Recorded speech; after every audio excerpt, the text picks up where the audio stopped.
So, Dragon Ball Sparking Zero has been fully announced, a lot of good stuff at the Game Awards, but we're just going to focus on this.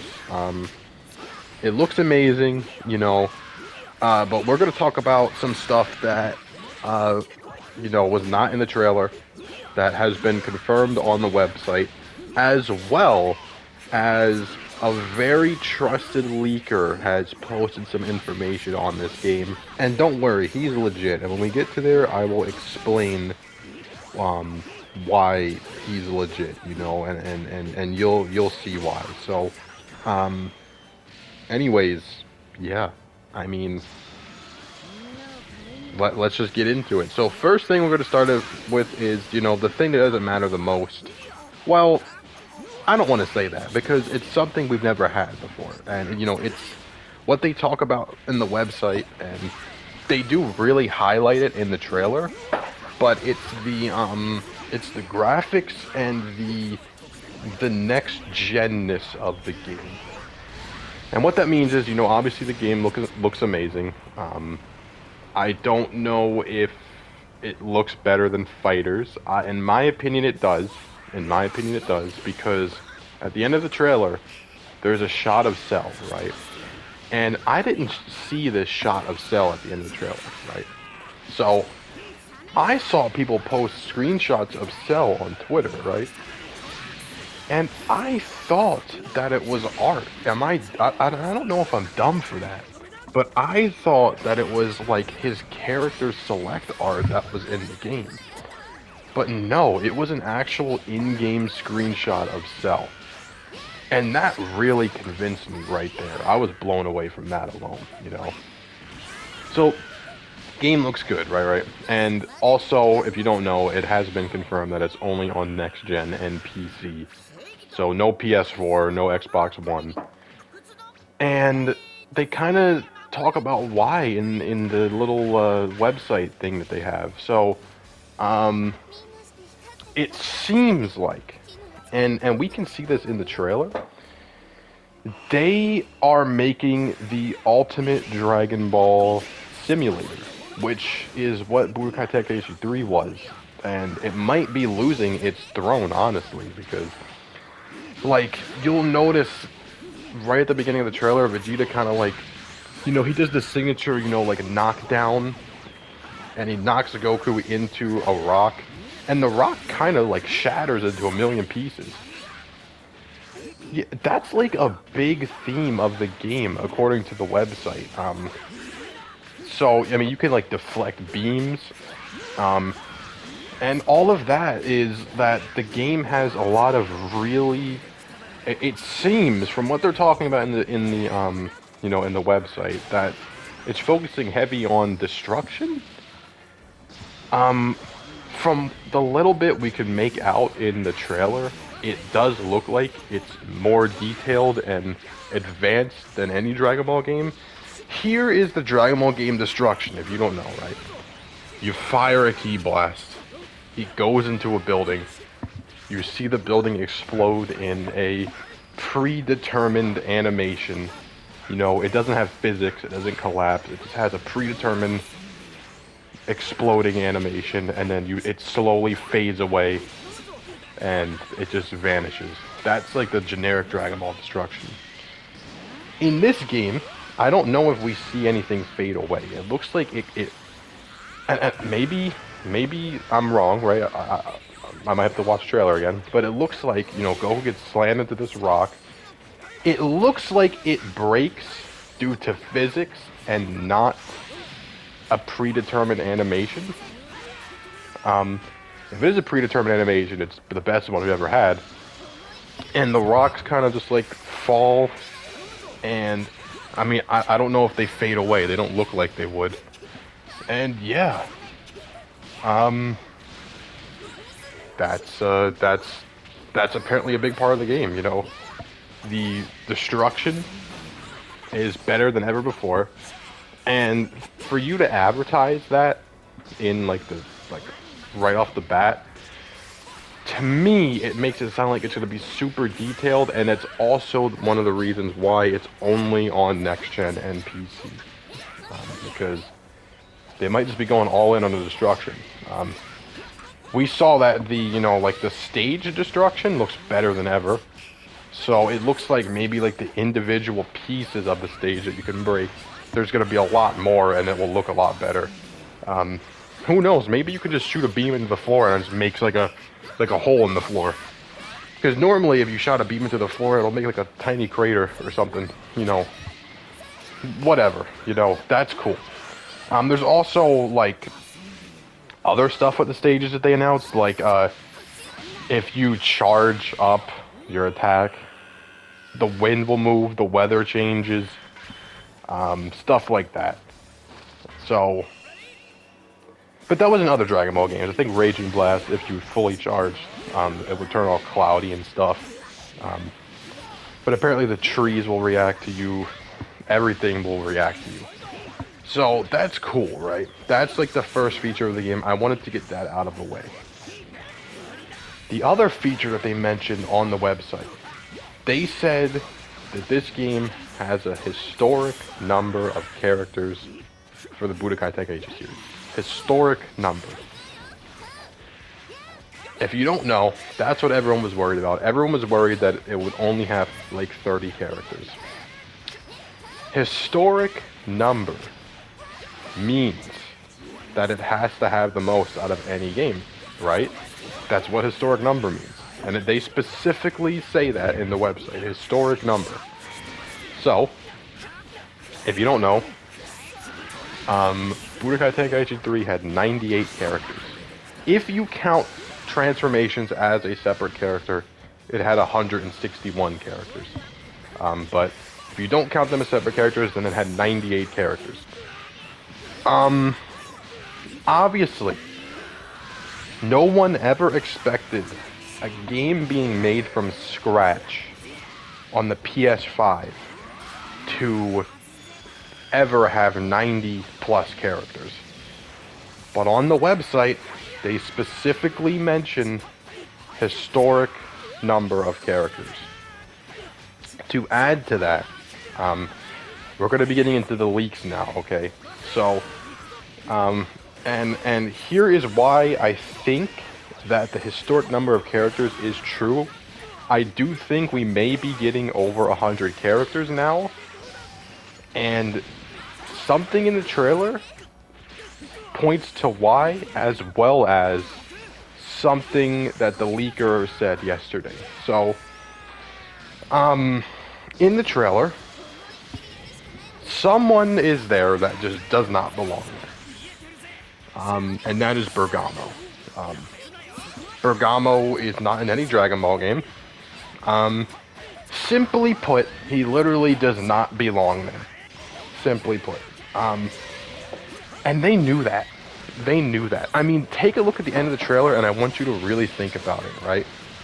Think about the characters that they specifically show. They're like strategically placed. In my opinion, I think they're strategically placed. They show characters from the Saiyan saga, they show characters from the Cell saga, and they show characters from the Buu saga, right? And then they show Jiren to show that, like, oh, if Jiren's in the game, then all the other Dragon Ball supervillains have to be in the game, right? Like, that's what I'm getting from that. Like, so that means the monster's in the game, Goku Black's in the game, Beerus, who else was a villain in Super, whatever, But then they also show Bergamo. And to me, I think they showed Bergamo specifically to confirm the fact that if Bergamo is in this game, everybody is in this game. I truly believe that's why he was in that trailer. He was there as proof that everyone will be in the game. Because here's the thing, Dragon Ball Xenoverse 2 is one of the most money-hungry, DLC-infested games I've ever played in my life. And when Dragon Ball Xenoverse 2 doesn't even sell Bergamo as a DLC character, you know that nobody likes that guy, right? I mean, they have sold Champa and Vados before they sold Bergamo. You get what I'm saying? So if that game wouldn't even dare to sell Bergamo, then no game is going to put Bergamo in, unless you're putting in literally everybody. So, in my opinion, that's why they showed Bergamo, to specifically highlight the fact that, I mean, really, you got to think about it. If Bergamo is in, then that means future Gohan is in, right? Why would you put Bergamo over future Gohan? If Bergamo is in, that means that Janemba should be in, right? That means that Omega Shenron should be in, right? Take Bergamo and then compare him to any Dragon Ball character, right? And then say, should Bergamo be in over this character? The answer is 99.9% of the time going to be no. Bergamo should not be in over this character. And with that logic alone, that makes me think that the reason they showed Bergamo is because everyone is in the game. Everyone that you could ever want is in the game. And that is being backed up by the fact that they specifically said the roster is a historic number of characters for the series. Now, we're going to go into the leaks, because the leaks also back up what I'm saying here. So, there's a leaker on Twitter. His name is DBS Hype. He posts all the Dragon Ball news, as well as, he gets some leaks himself. Yesterday he revealed that he actually knew about the trailer all along. And he you're probably wondering, that's stupid, right? Anyone could just say that. Well, he posted, he was messaging another YouTuber, and he said that the first trailer is almost finished, and it will heavily feature Frieza and DBS Broly. That's what he said in the text message. And he showed proof that that text message was sent 10 days ago. So, yeah, to me that seems pretty legit. I mean, he's always been legit when it comes to the leaking, but I mean, if you don't believe me, there you go. He sent a text message 10 days ago saying the first trailer is almost finished and will feature Frieza and Broly. So, not only did he get the date right on the trailer pretty much, but he also said who was in it 10 days before it came out. So, yeah. Anyways, he leaked more information yesterday. He said that the same source that told him that the trailer was almost finished and that it will have Frieza and Broly, that source also told him that every Dragon Ball series will be featured in the game. So he mentions that the game will have Dragon Ball, Dragon Ball Z, Dragon Ball GT, Dragon Ball Super, and Dragon Ball Daima characters. So everyone is in. Dragon Ball Daima isn't even out yet. So that's... And the Dragon Ball Daima part really scares me, because that makes me think that the game isn't even coming out until end of 2024, beginning of 2025, because the series Dragon Ball Daima doesn't even come out until the end of 2024. So, yeah. But that alone, the fact that all those series are in, makes me believe that, yes, we will be getting over 100 characters. But that also... Now, here's the thing. He didn't specify if Dragon Ball Daima was DLC. Me, personally, I believe that Dragon Ball Daima should be DLC. And why is that? That's because, let's be honest, if everybody is in the game, right? Everybody's in the game, what reason would you have for buying DLC characters? Who could they sell to you as DLC? No one. They can't sell anyone to you as DLC. Unless they're brand new characters. So, when it comes to my logic, I think that Dragon Ball Daima is going to be DLC. Why? because, number one, if the game is coming out this year, they shouldn't wait for Dragon Ball Daima, because that's coming out at the end of next year. Number two, like I just said, if the game has Bergamo in it, it has everyone in it. And with that being said, if the game has everyone in it, who would you sell as DLC? The game has to have DLC or it will die, you know? That's just how games are nowadays. But if the game has everyone in it, you have to sell people that... You have to sell characters that people are going to want. But more than likely, everyone that you would want is in the game already. So my logic would be, the only way you can sell DLC of characters that aren't in the game and characters that people would want are characters that are brand new to the series. I mean obviously Goku isn't new, but Goku being a kid is somewhat new, you know, and Vegeta being a kid is new. So you can sell those as characters, and people want to buy them just off the fact that they're from the brand new show that just came out, and you know, we've never seen them before.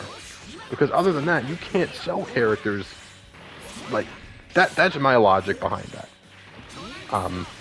So you know, let me know if that makes sense.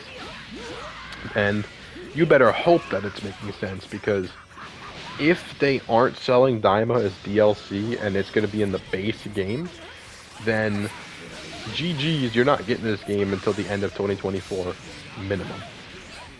So yeah.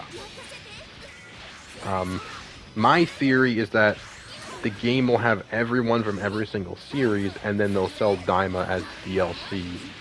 So, you know, obviously they have a reason for people to buy the DLC, as well as keeping the game supported. And, yeah. Anyways, I believe that's all the news that we got for this game. So, you know, like, subscribe, and I'm hyped now. I'm actually hyped for this game now, just off of the fact that the roster size is not going to be 30 characters like we thought it would be. It's going to be minimum 98 characters, well, 99 characters. If it's setting a record like they said, it has to be 99 characters minimum. So, yeah. Again, the game could suck. It could be like the gameplay could play like Jump Force, but you know what? The graphics look amazing, and if the roster is 99 characters, in my opinion, that just makes the game worth it, even if the gameplay sucks. Because at least you have something. Anyways, yeah, you know, like, subscribe, tell me what you think about the game in general, you know, tell me if you think that the Dragon Ball Daima thing is dooming the game to a late release date, or if you think they're saving it for DLC, because in my opinion, I think they're saving it for DLC. And, yeah, I will have more Dragon Ball Zero videos whenever, Sparking Zero, my bad, you know, whenever news gets revealed. So, peace.